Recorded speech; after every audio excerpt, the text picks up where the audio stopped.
Ito yung pinakamahirap na part, ang mag-unti-unti ng magbalot. Yan. Good morning! Kamusta po kayo mga kapatid? Today is Black Saturday. Yeah, it's Black Saturday, Holy Week ngayon. Of course, long weekend. And nakikita nyo, napapansin nyo, nag-unti-unti na kaming maglagay ng mga gamit. At sa mga hindi pa nakakaalam, at sa mga we're planning to move sa Alberta this coming summer, mid of June. So ngayon pa lang nag-i-start na kami magbalot-balot, and it's gonna be a long journey, matrabaho kasi ibebenta pa namin itong bahay. Konting magagandahin ng konti, pero wala kami masyadong babaguhin dito.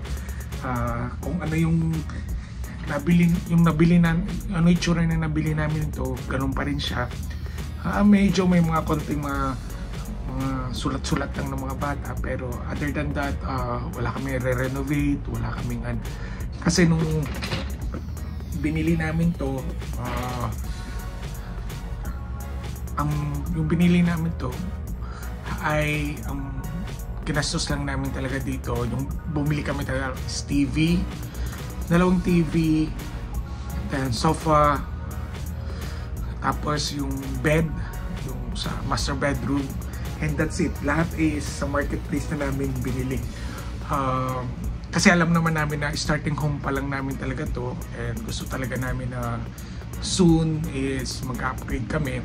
Pero wala sa isip namin yung pupunta kami na mag-move kami Alberta. Ang unang plano namin is within Manitoba lang o within Winnipeg lang. Fortunately, may nagbanggit sa amin during our Bible study na nagbanggit sila ng promise, oh alam niyo maganda itong Alberta, and then nagkaroon kami ng parang, oh Alberta, ano yun na, parang bago lang sa ano namin. Alam mo yun, parang nagkaroon na curious kami. Tapos nga last year nagbakasyon kami doon, and ayun na super amazed kami sa province na yun. Most especially yung Edmonton. Okay, so sa mga hindi nakakalam, galing kami pong Abu Dhabi. So kumbaga na-miss namin yung city vibes ng Abu Dhabi or Dubai. So parang sobrang namanghakap na, alam mo yun, na parang bumalik sa alala namin yung kasi dati, alam mo yun, parang namimiss mo rin yung basta mga city vibe. Kung kayo taga UAE, maiintindihan nyo yung pakiramdam namin. Anyways, ngayon marami pa kaming asikasuhin ngayon. Nag-unti-unti pa lang kami, yung mga gamit lang namin. Actually, wala kami masyadong, siguro ang bibit-bitin talaga namin is yung mga damit lang. Siguro yung kama, sa mga paunang gamit namin. Kama, TV, yung personal computer namin, ng kapatid ng anak ko na 2 beses lang yung ginamit during the pandemic. Of course, cameras, yung mga gamit sa yung mga Christmas decoration, yung mga paunti-unti lang. Kasi yung mga damit naman, medyo wala ako masyadong damit.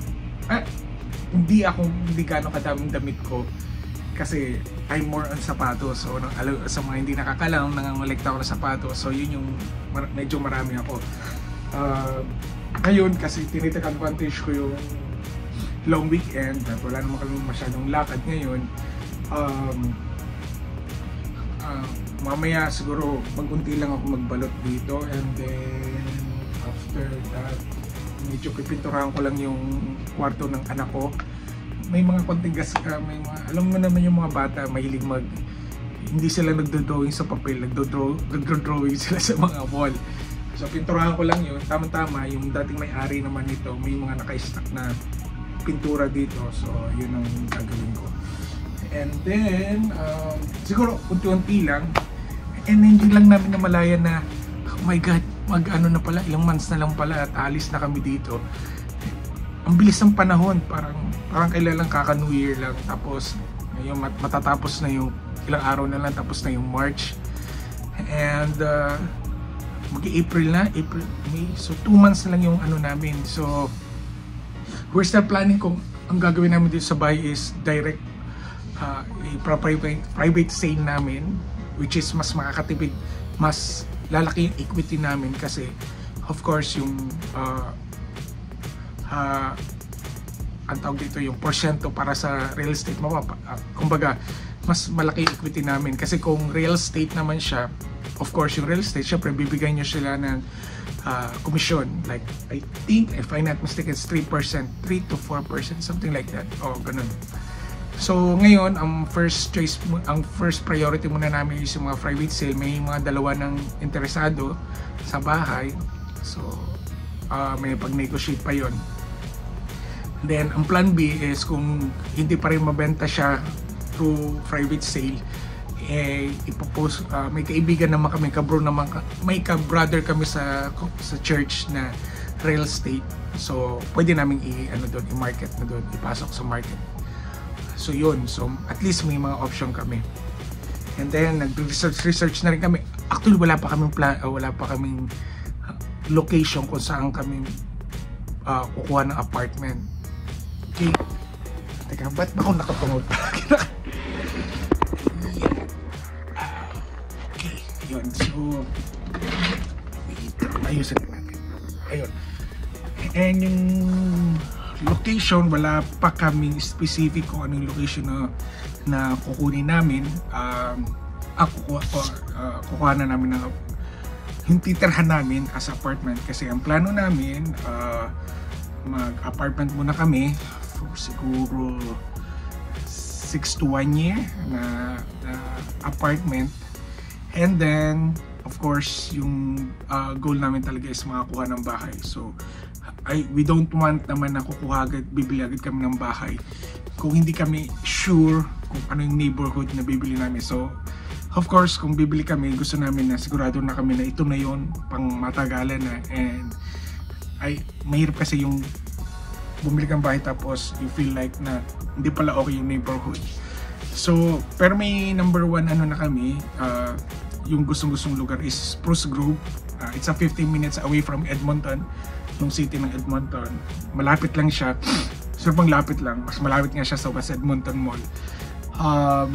Pero may mga plano pa rin kami na kuha ng apartment within the city, sa south part ng Edmonton. And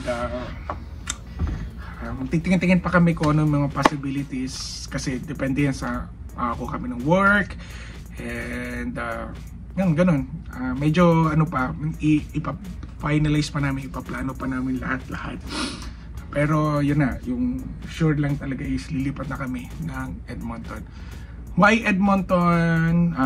Bakit hindi Calgary na kalimitan mga gustong puntahan ng mga kababayan natin, most especially sa mga taga Toronto, Vancouver, or other provinces? Medyo saturated na ang medyo madami nang pumupunta doon, and karamihan, kahit yung mga kakilala ko ng taga Winnipeg is nasa Calgary sila ngayon dumidiretso. And the more demand, medyo may high cost, medyo mataas na yung cost of living ng Calgary, most especially kung apartment or kukuha ka ng bahay. Unlike sa Edmonton, I don't know why they don't like Edmonton, pero ang nagaganda na ako sa Edmonton, and at the same time yung hindi siya masyadong busy, pero yung city vibes niya is nandun pa rin, and mura ang bahay. Kumbaga property taxes mura, may mga magandang bahay na mas mura, magandang community, magandang neighborhood.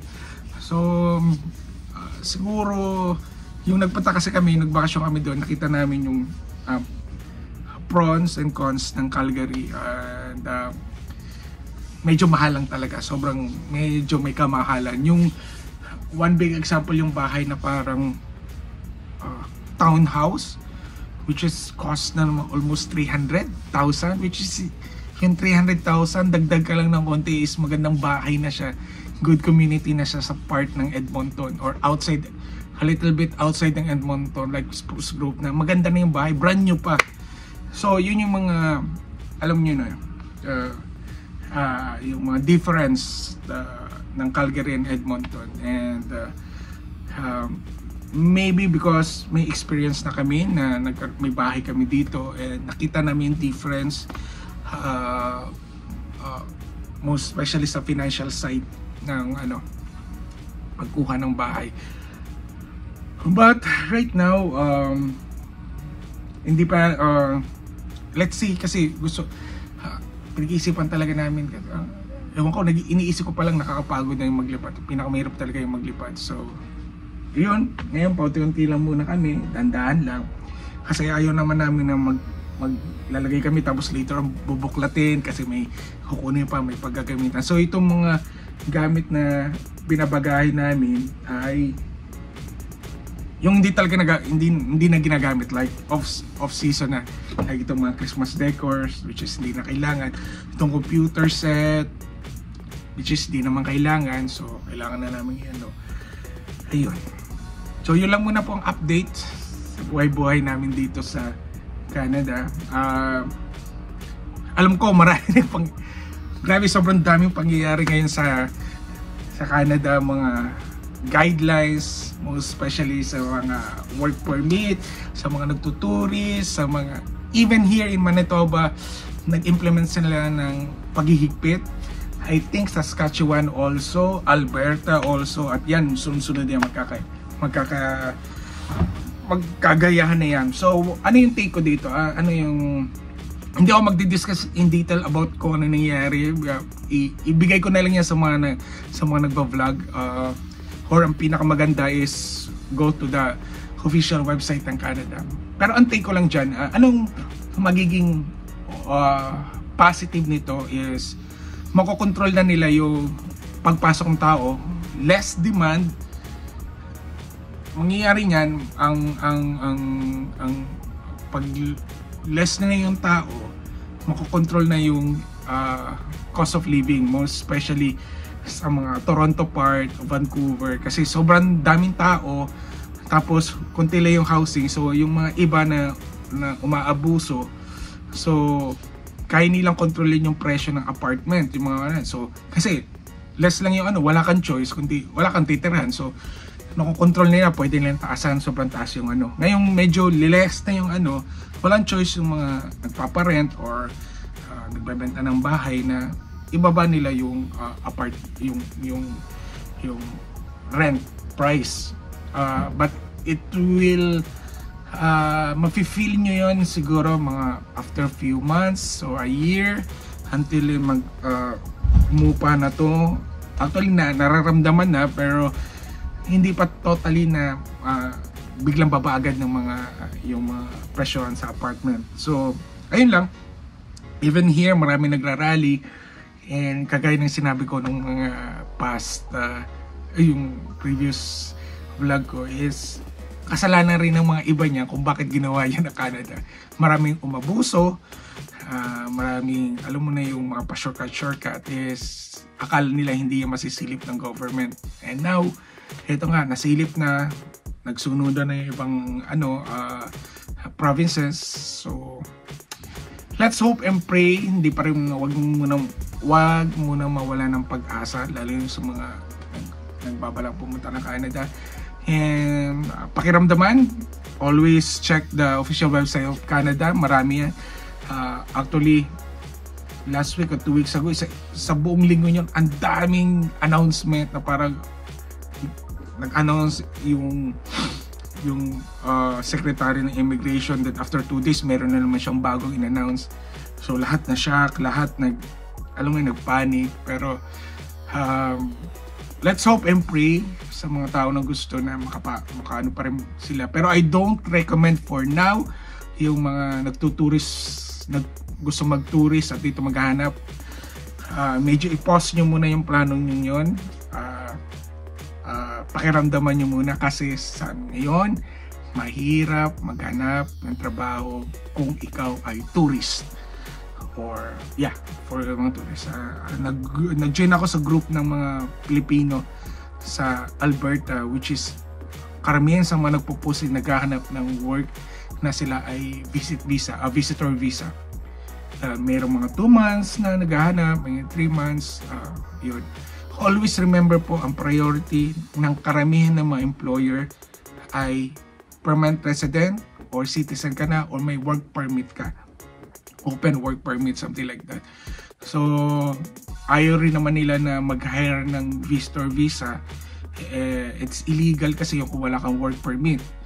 And ayun, yun lang siguro po yung maibibigay ko munang payo for now.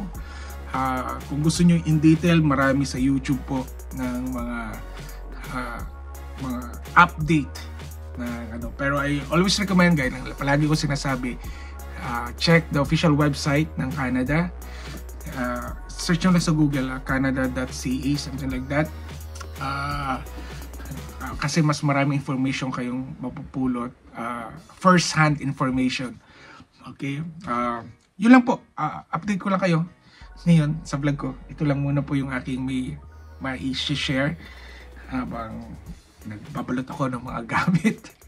At maraming salamat sa mga nagsasubscribe, sa mga patuloy na sumusuporta, sa mga nag-message sa amin. Message lang kayo sa official Facebook page namin kung may mga katanungan kayo, or baka may makatulong ako sa mga taong nadidito na sa Manitoba o Winnipeg na naghahanap ng work. Message lang kayo, baka makatulong po ako sa inyo. Pagpasensyahan nyo na kung hindi ako makareply minsan sa Facebook kasi ewan ko, may mga pagkakataon talaga na sobrang busy. Right now, most especially itong mga darating na mga linggo, mga araw, medyo tutok na kami sa pag-aayos at babagabagahin ng mga gamit namin. Kasi half of our, baka gusto ipamigay namin o ipadala namin sa Pilipinas para mapakinabangan naman ng iba. And yun lang po. Muli po, kami po ang pamilya na Basilia. Magkita-kita muli tayo sa aming susunod na mga vlog at update namin kayo pag may time kung ano yung mga development sa paglipat namin from Winnipeg going to Edmonton, Alberta. Muli po, maraming po salamat. God bless po at magkita-kita muli po tayo.